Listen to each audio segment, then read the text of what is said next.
Hey everyone, and welcome again.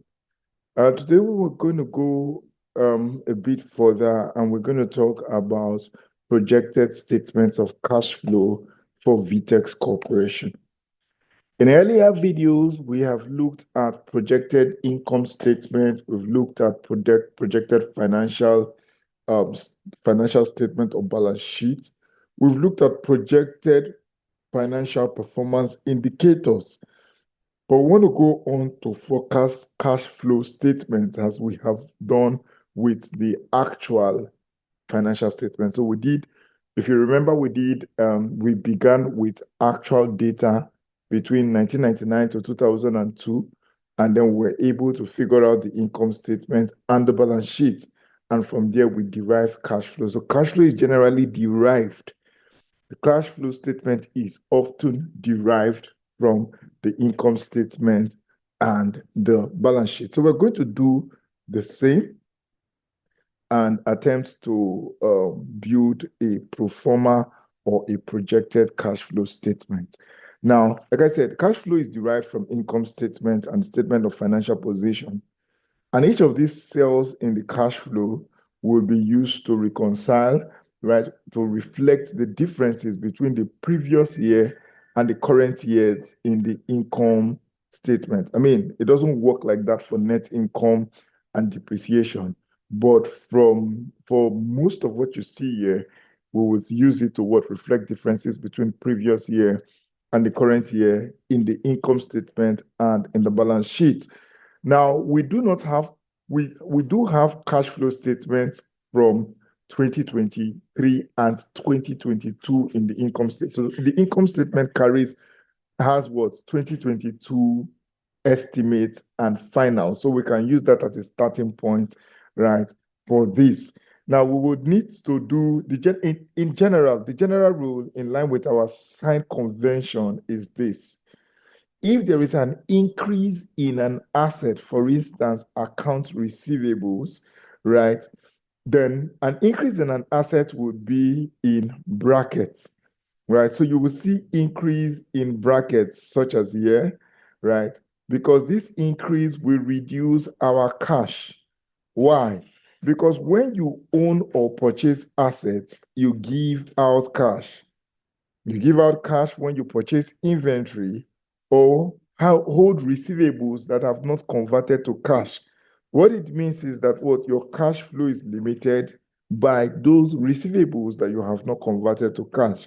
And this principle is only different for cash and marketable securities. And we're going to see how and why that difference exists as we proceed. But generally, when handling assets, right, whether increase or decreases, we are going to do a previous minus current, right? So in this context, it's going to be the previous, which will be E minus F, at least on the income statement and the balance sheet, right? Now, on the other hand, an increase in liability would not have these brackets for negation. Why? Because it makes cash available. You save money from loans and payables, right? When you increase your liabilities, right? In other words, you take on more money, right? You save money from loans. When you take on loans, you hold more cash. And then when you have payables, what it means is that you receive value that you don't have to immediately pay for in cash. On the other hand, reduction in liabilities would reduce your cash flow. You give away money when you close out your payables, and you give away money when you pay out your loan, right? The convention we would use here is current, which will be like 2023 minus the previous year. So we will do that 2023 or 2003, sorry, minus 2002. Now let's look for how we're going to do this. Let's begin with the operating cash flow for the projected cash flow statement. Like I said, we have three forms of cash flow. We have cash flow from operation, cash flow from investing activities, and cash flow from financing activities. Let's begin with our net income, which is from the cash flow from operations. Now, net income for 2023 is 114,000, right? And when we drag this across, we have all of our net income entered in, right? So this is our net income, 114 to 121. The next thing that will increase our cash flow will be depreciation. Depreciation, remember, is a non-cash expense. In other words, we may deduct depreciation from the income statement, but we don't give out any cash. So we'll add back depreciation in, right? So we have depreciation expense. In this case, sorry, that's selling general, from 81 to 110 is our depreciation expense. So we'll add what? Depreciation expenses. Don't worry, I'm going to bring it down to 2 decimal places when we are done. And then we have what? Increase in account receivable. Now, account receivable is an asset. So we are going to do the previous period minus current period. We're looking at 2023 under our projected statement, right? So let's go to our projected statement, account receivables. The previous period minus the current period, and that will give us what? Okay, right? So the previous period, let me confirm if this is it, right? Account receivables, we go to our financial statement. We have the previous period on account receivables, which is 120 minus the current period, which is 117. And what this means is that this is actually positive. What it means is that there is going to be a decrease in our assets. So because there's going to be a decrease in our assets, we can see that it results in greater cash flow. Let's see how that happens towards the end. Oh, of course, you can see, right? We're going to be accumulating more account receivables in the coming years, and you can see how that impacts. You can see negative, right? Now, let's look at inventory. Again, like asset is going to be what? The previous, which is 116, minus current, which is 123. And that gives us what? -6, right? And then, of course, decrease in other current assets, again, will be increase or decrease will be previous. Other current asset will be previous minus, oh, I think other current assets. Let me make sure that I got that. Other current assets. Previous minus current. And then we pull this across. Now, then we have what? Increase or decrease in account payables, which is a liability. And that will be what? Current minus previous. So let's go to the liabilities. We have what? Current minus previous for accounts payable, right? And we pull that across. We also have what? Other current liabilities. Other current liabilities. We have account payables. We have other current liabilities. Sorry. We have other current liabilities, which is current minus previous. Under other current liabilities, we have what? Current minus the previous, which 4.99. And then we have what? Increase in deferred tax income, which is a liability. We have current minus previous.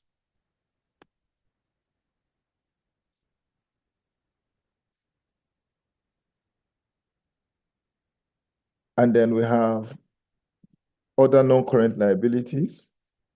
Liabilities is current minus previous.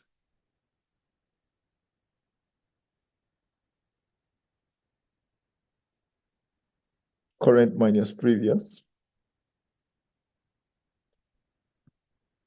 Now, I'm going to take all of these figures. I'm going to put it in 2 decimal points.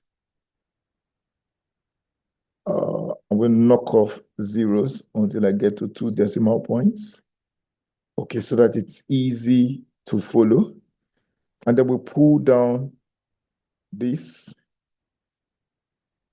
pull this across, and then we'll properly format this when we're done, okay? And let's just proceed. Now, addition to PPE. Now, PPE is assets. So we'll still do previous minus current. Our previous balance minus current. So plant, equipment, and machinery.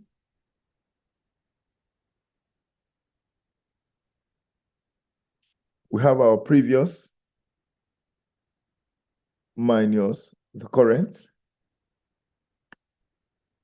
And you can see it's a negative value.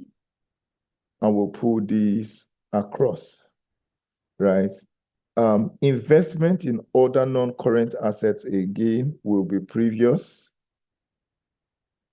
Other non-current assets will be previous minus current.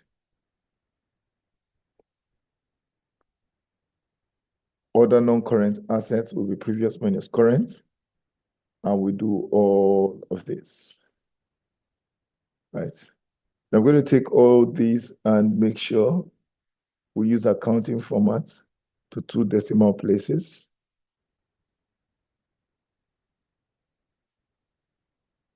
Accounting format and to 2 decimal places, right?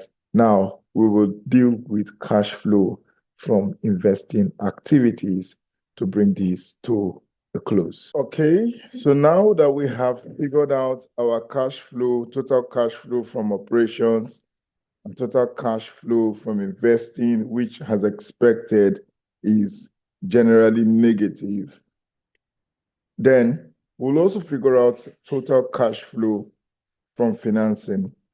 Are we going to issue or repay short-term debts? Now, short-term debt, long-term debt are basically liabilities, right? So, of course, an increase in liabilities means that we are increasing cash flow. If you take a debt, you increase your cash flow. If you repay your debts, you reduce your cash flow. So when we consider that in context, issuance or repayment of debts, right? If we issue, then we reduce cash flow. If we repay, if we issue, then we increase cash flow. If we repay, then we reduce cash flow, right? And then do we sell or repurchase equity, right?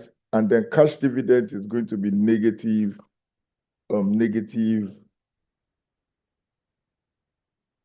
cash flow. If we pay dividends to shareholders, then we're reducing the company's cash flow.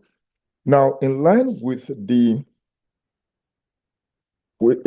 how we have always performed liabilities calculation, because financing generally is on the credit side of the balance sheet, right? In line with how we do it, right, we would use our current minus our previous on the income expenditure statement, right?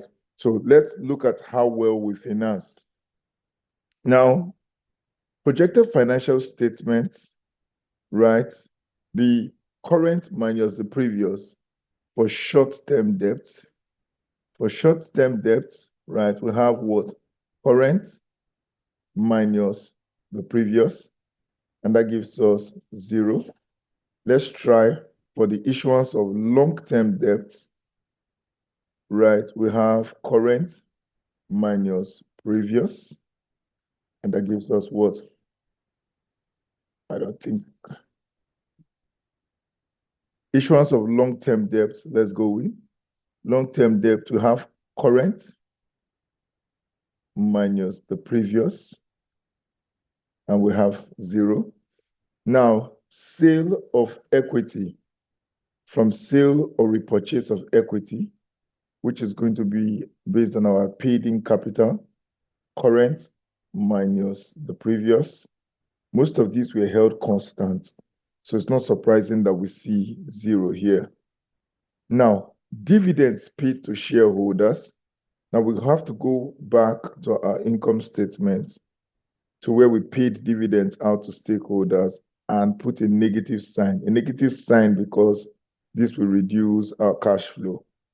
And when we take all of these and copy this, Ctrl Z, sorry, we copy this and we spread this across and paste. And then this is what we have as our values. When we sum this up for our total cash flow from financing, what we have would be this negative balance. These negative balances towards or across the 4 years, right? We have 49.2, we have 48.1, we have 46.9, and we have 45.62. Now, the net change is going to consider net change in cash and marketable securities will sum across operating, financing, and investing. So we'll do operating cash flow, total operating cash flow, plus total investing cash flow, plus total financing cash flow. And that leaves us with 19.22, right? 19.22 million. And when we drag this across, we have what? A negative 14, a negative 7.9, and a negative 2.3 million, right?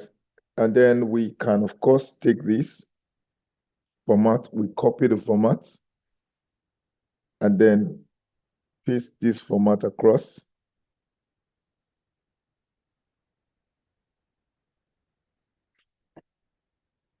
For consistency, right? So this is our balances.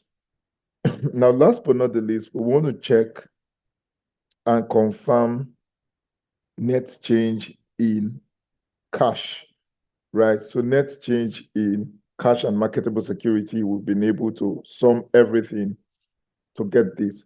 Now, this is our checker. We have the beginning cash and marketable securities and the ending cash and marketable securities across the years.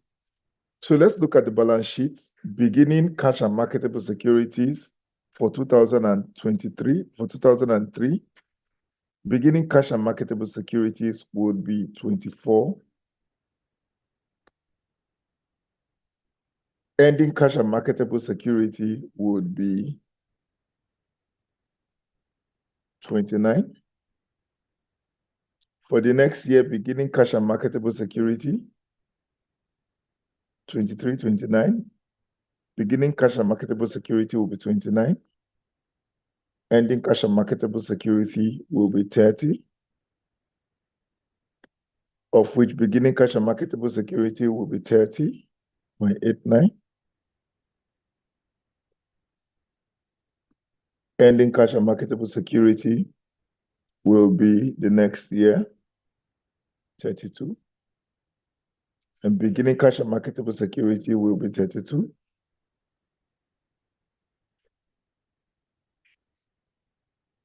And ending cash and marketable security will be 34.06.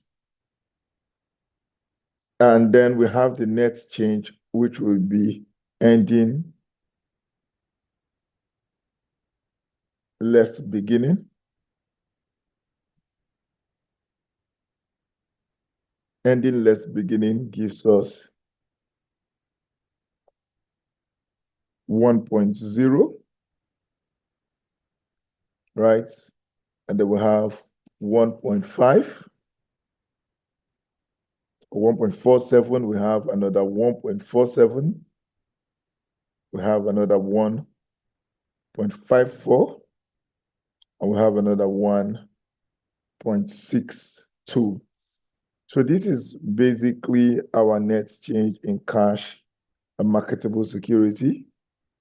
And you can see that somehow it doesn't fully reflect what we had in the beginning. It doesn't, this net change in cash and marketable security is somewhat different from this. And that's, of course, because our balance sheet is not yet balanced, right?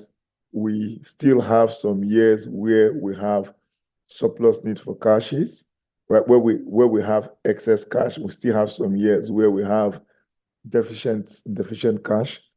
But that's why we will go on to ensure that these things balance. We'll continue to make changes or iterate on the income statement and the balance sheet until we are able to get a well-balanced balance sheet without any of the discretionary funding needs or discretionary funding requirements. So this is the end. We've been able to create a pro forma or a projected statement of cash flow. Not very perfect, of course, because our balance sheet did not balance. So yes, the net change in cash and marketable securities is still not tallying up with, we're not seeing a perfect representation of what we have as change in marketable security with our checker. Our checker figures are pretty much different. But as we go on, we'll resolve all of these challenges and make sure that everything comes together. Thank you very much for being a part of this class. And I'll see you in the next video where we'll try to resolve the issue of the discretionary funding need, which we identified in our previous video. Discretionary funding needs that showed whether we needed more cash, right? Whether we needed what? More funding, or whether we had excess funding. Thank you very much, and I'll see you in the next video. Bye for now.